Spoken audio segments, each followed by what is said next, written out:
Hi అండి, welcome all of you. నేను చెప్పేది బాగా వినండి. ఇది పర్సనల్ గైడెన్స్ అండి, ఒక షార్ట్ పర్సనల్ గైడెన్స్ మీకు. ఓకే, ఇది దేనికి పర్టికులర్గా సంబంధించిన రీడింగ్ అయితే కాదు. ఓకే, ఒకవేళ మీకు లైఫ్లో కొన్ని ప్రాబ్లమ్స్ ఉన్నాయి, స్టక్గా ఉన్నారంటే మీ పర్సనల్ గైడెన్స్ కోసం వాట్సాప్లో ఖచ్చితంగా కన్సల్ట్ చేయాలి. ఎందుకంటే ఇది కలెక్టివ్ రీడింగ్ అండి, ప్రపంచంలో అందరూ చూసే రీడింగ్. సో మీ ప్రాబ్లమ్స్ ప్రకారం మీరు గైడెన్సెస్ అనేది తీసుకోవడం చాలా ఇంపార్టెంట్. ఓకే, సో ఇప్పుడు మీరున్న ఎనర్జీ ప్రకారము మీకు గైడెన్స్ ఏం వస్తుంది అనేది చూద్దాం. ఓకే, సో మీరు స్క్రీన్ పైన డబుల్ ట్యాప్ చేయండి లైక్ చేసే దానికోసం, అండ్ సబ్స్క్రైబ్ చేయండి. ఓకే, స్క్రీన్ పైన డబుల్ ట్యాప్ చేయండి, లైక్ చేయండి. చూద్దాం మీకు గైడెన్స్ ఏంటి అనేది. First of all me energies ఎలా ఉన్నాయి, మీ గైడెన్స్ ఏంటి.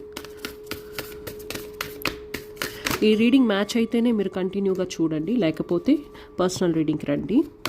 సో చూద్దాం యూనివర్స్ మీకు ఏం చెప్పాలనుకుంటుంది, ఏం కన్వే చేయాలనుకుంటుంది. 3 ఆఫ్ వాండ్స్ ఆల్రెడీ వచ్చిందండి. మీరు లైఫ్లో ఏదో ప్లాన్ చేస్తున్నారండి. ఓకే, ఆల్రెడీ మీరు ఏమైనా చేస్తుండొచ్చు. ఓకే, నెక్స్ట్ ఏం చేద్దాము, ఎలా డెవలప్ చేసుకుందాము, లాంగ్ టర్మ్లో ఏం చేద్దాము అన్న ఒక ఆలోచన అయితే ఉంది. సో మీరు వర్కింగ్ ప్రొఫెషనల్ ఉండొచ్చు, లేకపోతే ఏమైనా చిన్న బిజినెస్ కూడా ఉండొచ్చు, లేకపోతే ఏం లేకపోయినా నెక్స్ట్ ఏం చేద్దామన్న ఒక ఆలోచన అయితే ఉండొచ్చు. ఈ మూడిట్లో ఏదైనా ఉంటే కంటిన్యూగా వినండి ఈ రీడింగు. ఓకే, సో మీకు యూనివర్స్ ఏం చెప్తుందంటే పేషెంట్గా అయితే ఉండాలి మీరు. నెక్స్ట్ ఏం చెయ్యాలి, ఎలా చేయాలి, ఏం డిసైడ్ చేయాలి అన్న క్లియర్ ప్లాన్ అయితే మీకు ఉండాలి.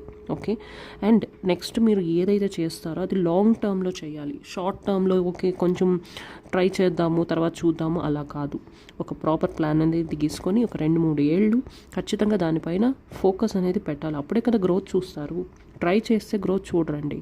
ఓకే, కొంత టైం పెట్టుకొని రిస్క్ అనేది చాలా ఇంపార్టెంట్. రిస్క్ తీసుకోవాలి. పాస్ట్లో మీరు ఏమన్నా కొంచెం ఐడియాస్, ఏమైనా ఆలోచనలు ఏమైనా ట్రై చేద్దామని అనుకుంటే వాటిని కూడా మీరు ఇంప్లిమెంట్ అయితే చేయొచ్చు. ఓకే, పేషెంట్గా ఉండాలా, నెక్స్ట్ ఏం డిసైడ్ చేసుకోవాలి. మీ ఇంట్యూషన్ వినాలండి, మీ అంతరాత్మని వినాలి. మీకు ఏం చెప్తుంది మీ మైండ్ అనేది, అది చాలా ఇంపార్టెంట్. ఎందుకంటే మీకు లైఫ్లో మీ మైండే మిమ్మల్ని గైడ్ చేస్తూ ఉంటుంది.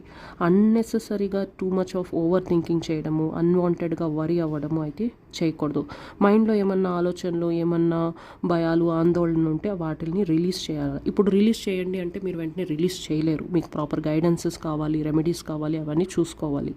ఓకే, సో క్లియర్గా ఉండాలి నెక్స్ట్ ఏం చేయాలి అనేది. టూ మచ్ ఓవర్ థింకింగ్ అయితే చేయకూడదు. ఈ రీడింగ్ మీకు మ్యాచ్ అయితే కొంచెం అన్నా 50% అన్నా పర్సనల్ రీడింగ్స్కి కన్సల్ట్ అవ్వండి. Thank you so much.